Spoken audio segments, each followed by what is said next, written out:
Hello, and I'm back one more time for iGaming Accent brought to you by SBC Russia. And to make sure that you follow us in future as well, like I will not start asking anything or discussing who my guest is until you subscribe in every possible channel there is. So I'll wait like 1, 2, 3. I hope you subscribed. So let's hit it off. Today, our guest is Mr. Marcin Jablonski, currently Chief Commercial Officer of Crustlab, and previously at WeBet, one of the strong betting operators in Poland. So today we are going to discuss lots of different things, but mainly focus on how Marcin entered the industry and how he then transformed into a leader and led the corporate world to join a standalone studio, and what was the way for him, what was the journey for him. And I think, Marcin, best way to start it is how the hell did you get involved within the iGaming industry? Hello, everyone. Thanks for having me. Back in 2004, Poland, we entered European Union, and I was already on university looking for some new options, and then decided to move to Germany to graduate and postgraduate over there. Then I found my first job by accident on iGaming, as many of my friends back then. It was already times of poker, but I didn't know much about iGaming really. iGaming wasn't called iGaming back then. So one of my neighbors, she found actually an job advert on our university site for simple translations of the sportsbook company. It was a very similar concept to, with no offense and not mentioning too many brands, but Betfair, which was the betting exchange. Back then, it was obviously 2007, no legislations, no local licenses. So people were playing like crazy. And they were happy as well at the same time, because no regulation, better offers for customers, better engagement for them, and so on and so on. Yeah. And the company that I started working with, ironically, they made a mistake of offering €5 for a sign up, open to everybody. So the Polish internet burned. So they needed someone to streamline the conversations. It was so many abusers and low quality players, but there was also some good players in between.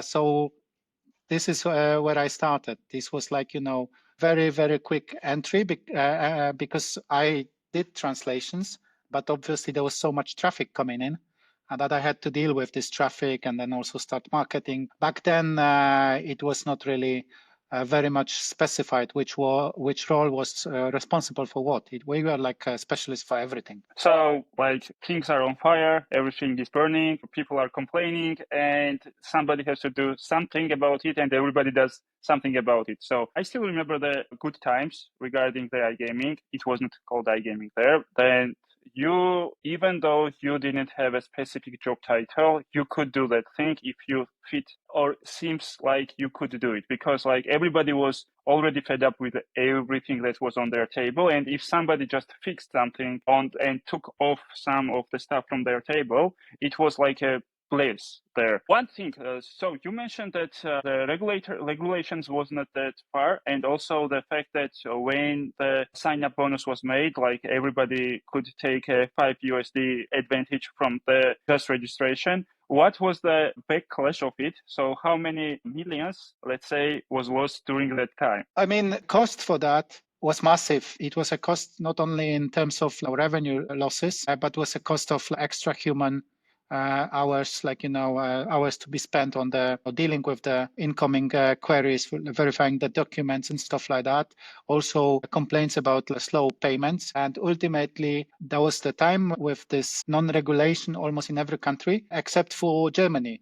Germany back then had still this old law with this state different setups. And actually one of the campaigns of my previous companies was officially was complained by a large company. I don't want to mention the name, which was operating in Germany. And it ended up not really good for the company, sort of because they make a use of this market advantage they had back then. So it was not worth it, in my opinion, at the end. It was a good way to show up in the market, but it was not well taught. However, we know afterwards. I mean, back then it was not also very clear. In many ways, the company was not able to know and even didn't even realize they are breaking any rules, because it was not like official, or it was not really set. Like even now, if you compare the situation, which is the interpretation between black and gray. So obviously it was not even like that. It was not even gray, closer to whitish.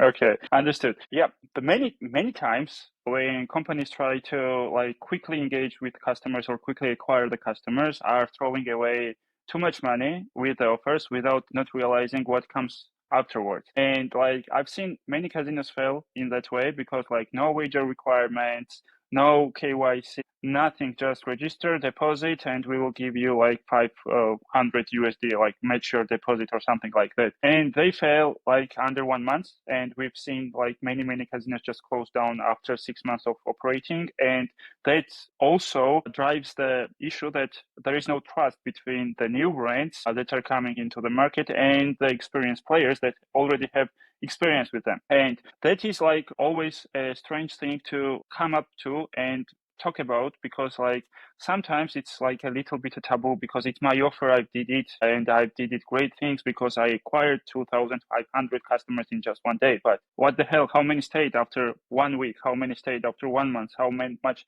did you spend over those 2,500 customers? So that is always like a dark place nobody wants to talk about. And thank you for opening up on that some offers are coming with the really bad like backlashes afterwards. On top of that, I would say the 20 years ago, it was not really any type of BI involved. It was many hours of the manual work. That was an extra cost too. And obviously, thanks to this experience and many of other experiences like that, I think the industry is so much better informed nowadays. It was a kind of also this naivety of the investors, founders, and people running it, that players eventually lose. No, I mean, the abusers always kind of take an advantage of you.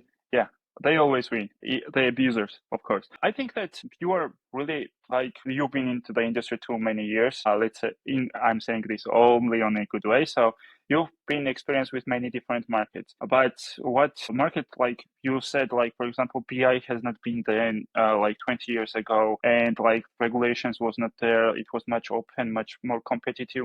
Many brands were doing like risking and so on and so on.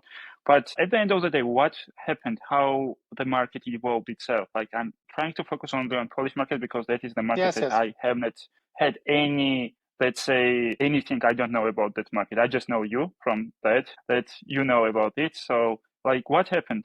What was shifted? What is it now? Where is it going? So we have like, say, roughly 38 million people living inside, joining the European Union with high ambitions to to go and get it. Also very passionate about football and gamble pretty much everything. So the first big impact comes from poker times, also in Poland, where the natural born poker player from Poland invests 200 quid and rakes $20,000, sort of as obviously a little less, which was very unlikely compared to some other countries where you deposit more and play higher stakes. So obviously the nation was playing. I mean, countrywide people were playing different type of games, but they were lower quality players back then. So this changed completely. This one today is basically one of the fastest growing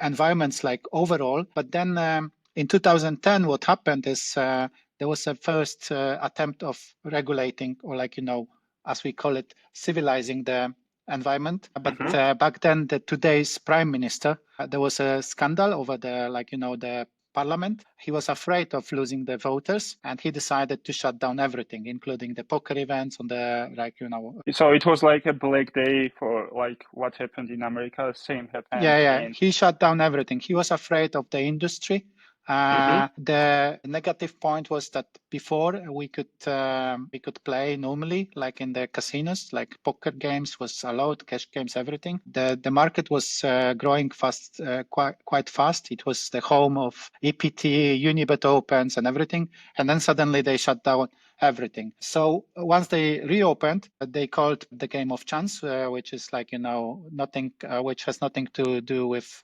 the new law, and they opened the market only for sportsbook makers, with one exception, which is the state monopoly of casino, and no signals of having that change. So this is the step one. So they reopening the market. You can apply officially for the license. There's also like a very similar situation to Georgia, except for the part we cannot offer the games, but we have obviously a huge number of foreign investors. Actually, the top 5 of the investors, maybe it's one now with the Polish capital. The rest is the market share is divided between Superbet, BetClick, STS, which is Einstein, and stuff like that. So very similar to what you experience in Georgia. But on top, we have the stupidest taxation ever made in the history of online gaming, which is the 12% turnover tax on bets. So you deposit 100 and you play for 88. Pretty much that happens. That happened in Georgia as well. So turnover tax on sportsbook is immensely high. I don't really know because it was changed after I left the company as well. But last time I remember it was around 50% here as well. So it was same, casinos were not offering any type of sport promotion after the taxation whatsoever. Before that, you could offer insurance, you can offer bet boost, you can offer, I don't know, jackpots, raffles, different types of leaderboards, and it was mathematically correct because you could dedicate some percent of the GGR generated from all the bets and all the sportsbook turnover and give it back to the customers via promotion. But the law changed so much that Georgian companies even decided not to do any type of promotions whatsoever. And even giving away free bets is a biggest losing thing. Companies prefer to give away free spin rather than free bets. Now, here comes the irony. Fast forward 2025, the market is still growing. So not even talking about the potential of the market. If you imagine that the STS, which is the market leading company now acquired by a bigger group for 700 million sterling. So imagine just coming from sports betting. So that shows the potential. At the same time, channelization of 75-25, easily, maybe 80. So that is the situation right now. And are there more players, international players coming to the market, right? Yes, if I understood it correctly.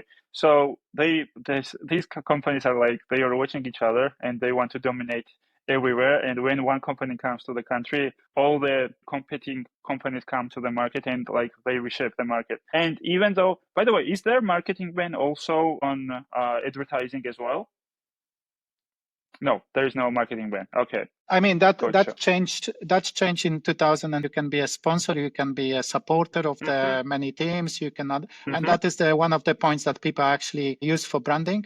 And obviously the overall economy growing, which is now the GDP surpassed the one of Japan. So people see that they want to invest in the country that is growing, basically. So I heard that the latest update is that Betson is joining now soon. Okay. So big guys are coming to play in the good field that is growing for last few years. And as a part of the market growth and so on, how companies have companies innovated something inside their operations to adapt to all these changes, and where they compete, on what level do they compete? Because from my understanding, the content is crucial, the payment is crucial. When there is a thing like that, sponsorships are crucial, but on what are the other things that they compete with each other? So Poland is a very, very advanced and tech-savvy country, thanks to the overall situation. I think very similar to, again, what you have in Georgia, with loads of skilled people and that know how the mobile applications of the good quality work. So basically, product is neat. Product is really something that they compete against each other. Like those with bad legacy systems, they lose. And we have this situation of Fortuna Group that has been losing the market share because of that. And then the offering is also good. After COVID, the importance of virtual games increased, obviously. And the innovation sort of was within the framework, legal framework, where you cannot play the casino. They invented this bet game style or TV game style, betting on the outcome of the blackjack and stuff like that. So you have this shows Nice. that is not casino, which is Right. the TV show. Yeah, like between the lines of the casino and sportsbook, let's say like that. Oh, nice. I didn't know that. And it needs to be everything needs to be really fast and very seamless. I know this is the standard in many countries, and today it sounds a bit maybe weird because it's too, too rookish. But as a matter of fact, Poland was the second country after Sweden introducing this swish and pay and play type of payments, which is we do it on one click. So if you fail on that, you don't have this local knowledge you lost. Because so payments once again remains one of the main pillars, right? Yeah, it should be but like the right flow, it should be instant and it should be and in seamless. right flow. Yeah. Okay, that surprising things happening there. Also, what I'm wondering, are they competing on the promotional level as well? So what they are offering, so good UX, Massive. Good payments. What about promotions? What happens there? So what type of engagements? The bonuses are throughout the roof. I mean, this is and then they advertise pretty much everywhere. So you can see the fight. There's different strategies. Those that offer less, which are happy with the lower bonus cost because they don't want to oversaturate the market, and those with super high bonuses of, I don't know, 1,000 euros above, paid in 3, 4, 5 increments or whatever, that looks good on the banners. I think it's a bonus very much country. So not offering bonuses is a mistake in this traditional bonus hunters countries, although the bonus hunters definition might have changed. So the market is maturing towards more serious players that see the entertainment also with the instant gratification, and they appreciate the bonus. So if you don't offer bonuses, you lost. I mean, let's put it this way. It's a part of the game. Understood. So, first level, the bonuses should be there just for people to get interested. But what about the aftermath? Like after, as you mentioned, 3 or 4 increments offering the bonuses, the main race starts, right? So everybody offers the bonuses. What happens next? So are there promotions that are retention dedicated, like leaderboards, maybe jackpots, maybe missions, races, leveling systems, and so on, or they are not focusing on that part too much? They would love to focus on that, but it's prohibited. So you have to get the permit of the Minister of Finance, because one ironic part also in Poland is that there's no gambling commission yet. So there's no a body that approves anything. It's a Minister of Finance. But to be honest, many companies, there's specialists that used to work like myself in different companies across the globe or Europe for different type of markets. CRM specialists, the departments are huge, so they know what to do. So mainly they work with the game offering, as many markets as possible, as quick as possible, good margins, low margins on some top events. There's some also good initiatives entering new spaces of the betting that no one has done before. So for example, the MMA fights, there's an organization in Poland that introduced something which is called MMA fights for celebrities. So it's a huge organization which opened a completely new acquisition channels. Totally new, total new, vertical of the sports that is totally localized and totally for them. And you can bet on that. So who's gonna, nice. It's a massive event, and the interest is huge. So we were one of the first sponsors. We took the risk because no one knew these organizations, no one knew the fighters. So it has a huge also potential risk for the brand image, but it ended up well. And this continues over years, and it became one of the biggest federations overall, Poland, despite the fact that this is not professional sports people, but in the meantime they also got very professional, really. I remember there was a show in Georgia called it was like talent show or something.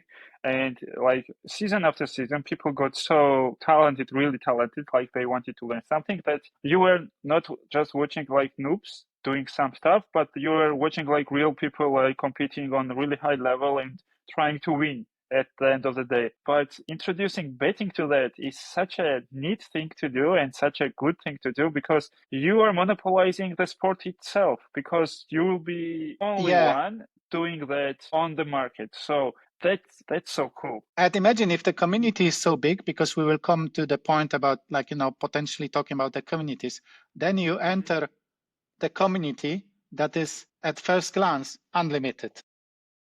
Whatever sort of like, you offer to bet on, they bet on. So it was fun times.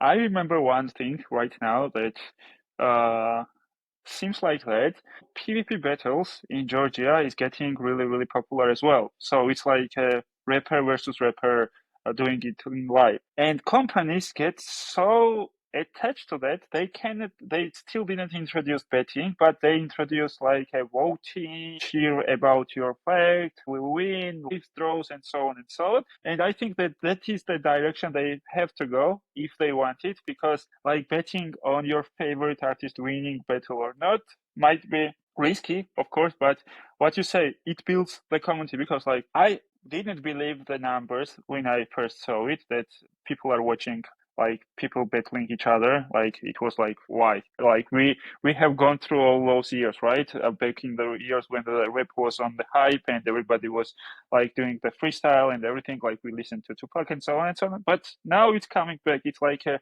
rhythmic thing that it comes back. And now I remember that there are companies like iGaming companies that are really, really involved in that type of things. I think that recommendation regarding the betting on those events might be really useful if they can make it through the legal and compliance nightmare afterwards. Wow, nice. By the way, you know lots of about the Georgia as well, and I think that's good. But when somebody's talking with me about the Georgia things, like it really resonates with me as well. One thing that I really wanted to ask is that we have always different types of guests on our podcast, but like one thing always remains the same, that we are always hitting this topic regarding acquisition and retention and which one is more important. What's your take on that? I mean, of course, the acquisition is crucial. Of course. I mean, without players coming in, it's not even like, it's obvious. You cannot run the business. But then, as you already mentioned a couple of minutes ago, what happened afterwards is the question. So I would say, the more I go into the details, the more time I spend in the industry, I would prioritize retention. It's relatively easy to focus on acquisition. That's why everyone is doing that, because the methods are sort of similar, and it's very quickly and easily to be shown the KPIs and prove the KPIs. And some people don't really get into details whether they focus on NGR or they focus on this and that. So they see the numbers incoming, like, they deposit and they're happy. And then either way, they don't have analytics, or like the team that understands the analytics, or they ignore analytics because they're in the growth process. And then the situation starts like, what happens? Or maybe they were miscommunicated or misinformed, or like, how the bonuses, like retention bonuses work, or they've been abused. And they want to avoid that completely to lower the cost, but they don't understand, like, maybe the reality or the cost breakdown between how much you pay for the acquired customer and how much you pay in retention. So obviously, I would say 50-50 would be solid, like a very political correct answer, but I would do 70-30 towards retention. That's good. Okay. I always think that focusing on retention gives much more benefit in the long run rather than just focusing on acquisition. Acquisition strategy is when you first launch, when you want to make a big move, when you want to like enter new market, yeah, for sure. But all in all comes down to how well you can retain the customers.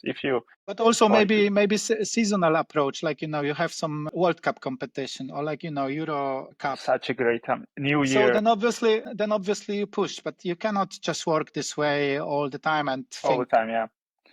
I think that once in 2 years, right? So there is a European Championship happening once in 4 years, and also once in 4 years the World Cup is happening. And that was like a best time to be in iGaming industry because everything stops and everybody is focusing only on the main event. And this main event drives such a good engagement because like everybody is like in Georgia, for example, and in Armenia as well, and everybody was focused on what was happening, and everybody was so responsive and so entertained by anything that we did during those times that all the KPIs became fainted because everything was win in those times because like people are coming with an intent to have fun, to play, to gamble as well. And it's really easy to see all the different KPIs. But in the meantime, when the fun ends, let's say like that, when the event ends, that is the most crucial, like first 3 weeks when you have to retain as many customers as you can, because those 3 weeks are the main decisions when customers makes. Do they want to continue with this website, or do they want to like teach this website that offered like great thing during the World Championship, but then left them with nothing? That is, from my point of view and experience, the most crucial part. Not just focus on the event itself, but focus on the post-event 3 weeks and treat it like an event itself. I mean, giving out the solid program, event-based mechanics, this like, real-time rewarding is a crucial part also, because if you imagine that majority of your customers, whatever period that is actually a losing customers, then you need to entertain them to be like, they need to have this feeling that they spend good time anyway. Regardless the outcome of the game and the bad sleep, they had some fun. And I think when you start thinking about that as a kind of like you enter the land-based casino. I don't want to go into this like, in online, but what happens in many good places is that you get the concierge, you get the food delivered, you get the drink delivered. Alcohol, yeah. And stuff like that. I don't want to break through this, like, whether this is responsible or not, but this is entertainment. You have the night out and you are happy. Whatever is the definition of the entertainment. Yeah. By the way, so I think this is the same in online. Yeah, I think that one example that I can relate to that was during Euro 2020 that happened in 2021. So we had a special group of people organized inside the company that were really, really not a sport like interested in sport or something like. They were hardcore sport fans, and we decided to let them have a dedicated budget that they could do anything as they see fit during the games. Imagine. So people, like around 20 people was sitting and deciding what they wanted to do. Like there were all the different professions, like even somebody from customer center, call center, customer service, CRM, BI, sport product, even casino people were involved if they were a really big sports fans. And I remember one moment when on the last minute it was tied up and lots of people lost because of that. And those guys decided that whoever lost, everybody should get back all the money they bet. In that moment, like in those like 5 deciding, like you cannot even imagine how hardcore that what happened out of that, because that was really the moment when sports fan coming from the organization understood the real fan and the disappointment that they would have when they lost. And it became such a big news and such a big event that everybody picked it up. And then it became like a thing that they were waiting for those kind of moments to happen in order for us to return their money as well. So they were like more than happy to, let's say, lose with us rather than lose it somewhere else. But this is a human nature, being social, like compete against each other. Hence, like that's why the leaderboards are still, in my opinion, quite good. It's just like what changed when I look back into the past. We did organize some leaderboards, but because of the limitations of the systems, the leaderboards, too many times they had to be uploaded manually, and many times I thought like no one is following them. Until I opened my email when the players were asking specifically, or like, the support. So what's the results from yesterday? So obviously today you have more chances to visualize that. And that's why it becomes popular, for many companies that offer those solutions. So in other words, the technology has advanced, and now we see the proper reception of that, although it was always there. Mm-hmm. Yeah, and one more thing is that when technology was added to those type of leaderboard, I've experienced it from the player perspective. When before starting working in iGaming, I was just a regular poker guy playing the poker and receiving too many good things from it. But I felt it on my skin because technology was not there. And we were waiting like somebody later in the career. I met that somebody that was working in the company that I started working on as well. But that guy was pulling the information manually from different sources, combining them from two different back offices, creating the Excel, uploading the Excel, and putting that Excel on the website, on official website. Imagine Yeah. I from know. today's perspective, like if some I see the leaderboards like main mechanic really old, really good, really like everybody knows about it. I still see those type of things because either they don't invest enough in the technology, they don't go outside for the third party solution, and they still want to run the leaderboard. But now people expect to see live updates everywhere. Like they want to see how their position changed from their last bet to this bet. Like what happened in the last 10 minutes, what happened in the last 10, 5 seconds or something like that. And I think that there are some good companies in the iGaming industry winning on that because I've seen the companies running like 50-minute leaderboards just for fun between the games of the like main games endings and so on and so on. So yeah, that part is fortunately for end users evolving, and operators and providers are getting used to delivering that rather than manual work what was done previously. So look at that. So imagine it was before, like many times you play and you have this cashback that is being paid out every Friday. So imagine that you need to wait 3 days, 4 days, whatever days to receive your 10% cashback on losses. Then it was sent to you to your account, and someone contacts you over email and stuff like that. So compare this situation, maybe not like one-to-one, to the experience that you have in the land-based casino. So you run out of maybe with payments, bonuses, and stuff like that. So you see that in front of the machine, and then suddenly you get a prompt message when your balance goes down. And the machine tells you like, we're happy that you enjoyed the time. All you need to do is deposit more. And then say like, oh, it's fine. But then in order to deposit, you need to go straight to the ATM. The ATM is outside. You turn left, you turn right. You need to have a special card because we only accept that. Come back, sit down, deposit again, and overcomplicated. So today's promotions are instant, and it should be always instant. It should have been instant, and that's what people appreciate. They don't want to wait for anything. It's not only in gaming or gambling. They want to get the instant gratification everywhere. Mm-hmm. And on that point, I think that crypto casinos nailed it. Yeah, they big time. really nailed it. Like I won't say the brand names, I can say because they are not sponsoring this thing, but big top five, if we take crypto casinos, they nailed that type of innovation and that type of gratification so well that you even get the progress. Like we had so much debate regarding should we show cashback amounts, should we not show the cashback amounts, because customers will see that they have already lost this much and they can calculate out of how many it was lost and blah blah blah blah, all the discussions always. Cost show. Yeah, then comes the crypto casino, one of the biggest ones, and says fuck it, everything is there, you can reclaim it as soon as you can, like every hour or every 10 minutes, I don't remember when they first started, and you can do this, you can see all the different statistics, historical one here, you get all your dashboards here, you can get all the progress here, and if you want to show it to your friend,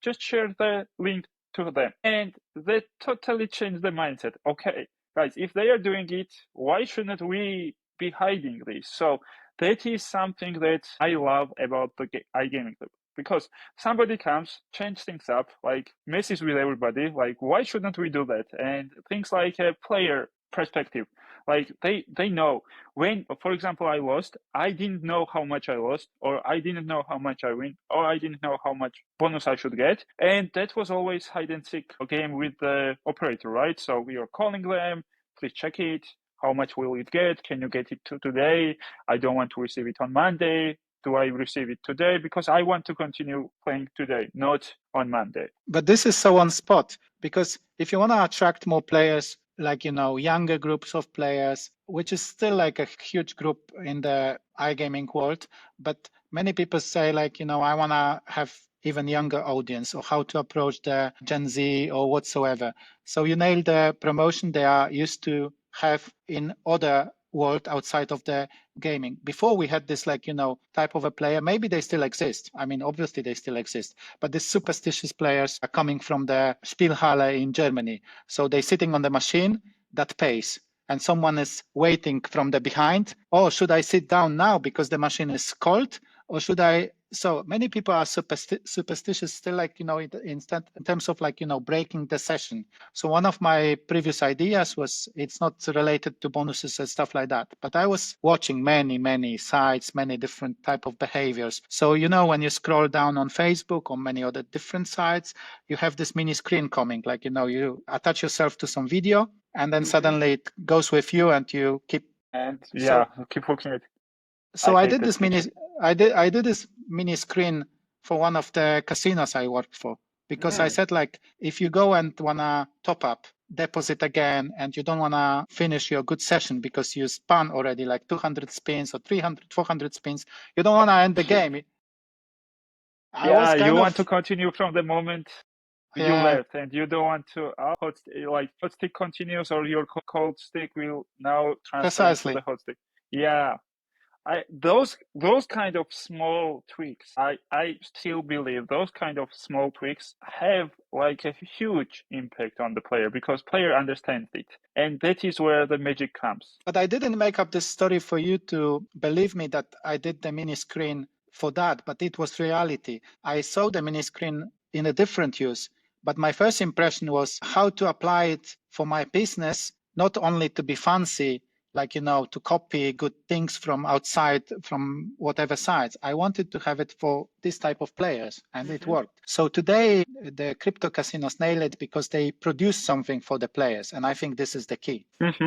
Exactly. One thing that I remember regarding the thing that we really wanted to show, do you know about the EGT jackpot cards?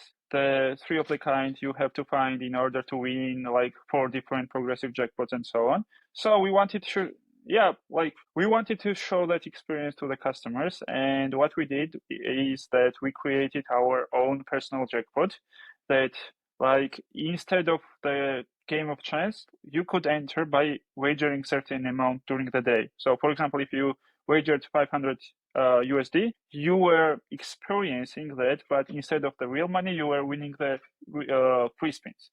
And it blew up. It just blew up so much that I remember from IT, people were calling like, just stop this promotion because too many requests are coming into our database and we need to stop it because like we cannot keep it up with that. So yeah, like those small tweaks always works. And you don't have to invent the wheel from the beginning, like from the start. Just like look what works, adapt it not copy it, but adapt it to your use case, and that will really work for your benefit at the end of the day. And on that topic, by the way, I forgot to ask you, like, you've been on B2C side, right, for a long years, and now you transferred to B2B side. So that is like the same story for me. I've been on B2C operations for a longer time, then I transferred to B2B. And what was it like for you? For me, it was like hell, I have to say. But what was it for you? For me, I've been still adjusting because it's been a short period of time comparing to the B2. How long ago it was? So 17 years it was B2C, and it's been like nearly 2 years now on B2B side. I enjoy it a lot, but the biggest shift for me was sort of like a feeling that I have slowed down with no sort of like offense to my previous now company, because like when you work in this 24/7 environment, everyone needs to have the entertainment right now and everything. You focus on player engagement, bonuses, events, and stuff like that. You in constant action. When you work on a B2B side, then obviously your customer is your player. And the customers sometimes request things that take some time, weeks or months to deliver. So it's a different challenge. And obviously, my biggest challenge right now, it's not only related to the B2B, but it's to the fact that suddenly from someone that is being offered things by B2B suppliers, now you need to offer and find a client. So, and that changes the game a lot. How do you cope with the slowdown? I still have nightmares from my previous work. Let's say like that, nightmares in a good way, because like everything happening today and everything has to be done yesterday and everything should have been done day before yesterday. And now from introduction to launch, it's like around from 3 months to 6 months in a good manner, and from 6 months to 12 months like normal thing. And like why I still cannot explain that part in my head. Within the day-to-day routines on the normal day, there's still a number of other things, operational things, and obviously you have a bigger portfolio of clients, so it's an action-packed day anyways. But to answer you with one sentence, I don't cope with that at all. I mean, for me, it's like this is the hardest ever challenge to cope with that. Obviously, by the time it gets lower and lower, because you understand like what you're offering and what is the approach of your business. But for someone that has worked so many years on this other side, it is not easy to accept. But to be honest, it's not negative, the slowdown. It's just a It's different just there. world. It's just a different one, and it's just there. And maybe you are right. We should not cope with it. We should just live with it and not like focus on it too much. But on that note, I still wonder, like, how long is your sales process to from start to end? I'm not sure I can disclose the exact dates, but I would say to be Yeah, on average, within the scope, it's above 6 months, above 6 months. Yeah. way above 6 months. Way above 6 months. Okay, yeah, that's totally enough, because I think that information will be also interesting for everybody that is working on B2B side, and like for them to understand that we are living in the same world, and like it's not like working for X company versus Y company. It's just as things are on B2B side. My biggest advice to myself, and I also started using this as a nickname to to visualize this situation, is patience. Patience as in definition that you're not doing anything wrong here.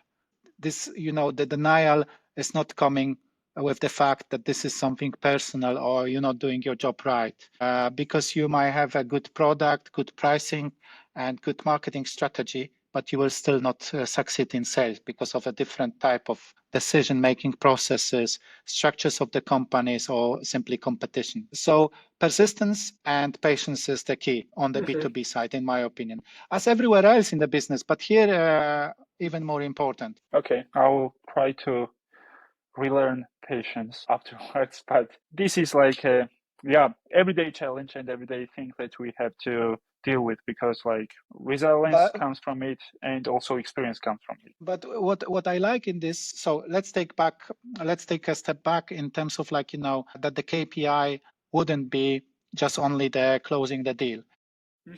I like this nurturing part of seeding part of the partnership. So I find myself It's like a very. pre-dance to the partnership, right? Exactly. So this is actually the most exciting part, and I have goosebumps right now. I'm talking that. Obviously, I have this feeling that too many times we have too many industry events and stuff like that. But this is a bread and butter of this. So this going out, meeting people, maintaining the partnerships, finding new people, this excitement, this stops everything. So my recommendation is to enjoy it a bit, and also obviously think about the KPIs and the sales, but try to be more yourself and avoid this direct sales in general. I think that that is the best advice there is. So no direct sales work over the approach of being like a modest, being just around, being helpful and reaching out. I think that that overpowers like direct sales, because when somebody like imagine that yourself on their side, right? When we were in B2C operations, when somebody came like just with a direct hit, like, guys, you need this, and I have this for this, it never worked, right? So it was not like resonating with anything and doing like something for valuable for us. But during the events, during the different gatherings, when like people were just exchanging the ideas, just talking about their product, how like what with the passion and how they build it and what they have done, I personally has given too many companies like a chance to experiment with us. And that not always led to good things, to be honest, but let's say 30 to 40% of the times it led to good things because we learned something new, they learned something new, and all in all, both benefited out of that partnership. But it was not done on even monthly basis. It was done at least, let's say, not quarterly, but double the quarter, like it's H1, like on half a year basis from that period of time. Yeah, I think that we are approaching and we are making a record right now, Marcin, from today. And it's already time to move to our like last part of the podcast itself. Our previous guest is leaving blind question for our future guest. And my previous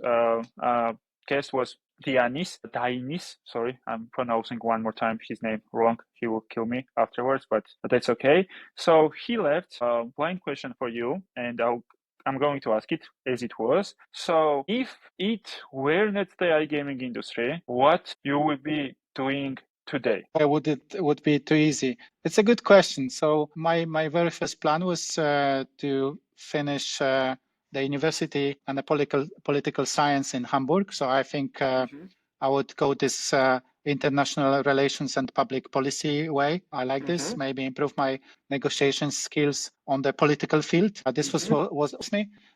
I'm very, very into my family. So my biggest dreams today is to run something with my son. And also back then, I always wanted to run something with my dad. My dad used to be a professional wrestler in the national team. So I would go with maybe some initiative, not only like, business related, but, supporting the youth, the education. I can still do it. I mean, don't get me wrong, but it's never late to do that. But but like if there was no iGaming, so you were going to be a politician, right? not politician, maybe like an observer and an active, participant, let's say like that. Yeah. Okay. Nice.